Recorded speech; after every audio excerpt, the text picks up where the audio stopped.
Hi, welcome to my channel fried water. இன்றைக்கி நம்ம பார்க்க போகிறது ஒரு நிமிஷத்தில் உடம்புக்கு ஆரோக்கியமான ஹெல்த்தி ட்ரிங்க் எப்படி செய்கிறதுன்னு பார்ப்போம் வாங்க. முதல்ல தேங்காய் அரைச்சி பால் எடுத்துக்குவோம். தேங்காய் பால் குடிக்கிறதுனால உடலுக்கு குளிர்ச்சியாக இருக்கும்.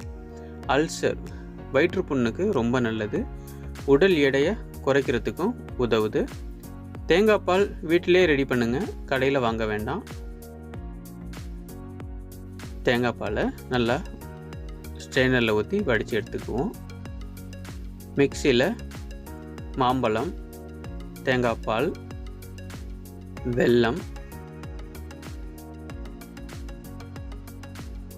தண்ணி சேர்த்து ஜூஸ் ரெடி பண்ணிக்குவோம்.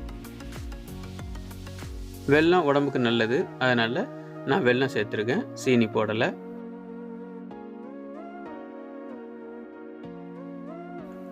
சப்ஜா விதையை சேர்த்துக்குவோம். சப்ஜா விதை குளிர்ச்சியானது, கொலஸ்ட்ராலை கம்மி பண்ணும், நார்ச்சத்து அதிகமாக இருக்குது, வயிற்றுப்புண்ணுக்கும் ரொம்ப நல்லது. Healthy drink ready. நீங்களும் செய்து பாருங்கள். இந்த வீடியோ உங்களுக்கு பிடிச்சிருந்ததுன்னா லைக் பண்ணுங்கள், ஷேர் பண்ணுங்கள், கமெண்ட் பண்ணுங்கள், மறந்துடாமல் சப்ஸ்கிரைப் பண்ணுங்கள். அடுத்த ஒரு நல்ல வீடியோ மூலம் உங்களை நான் மீண்டும் சந்திக்கிறேன். நன்றி.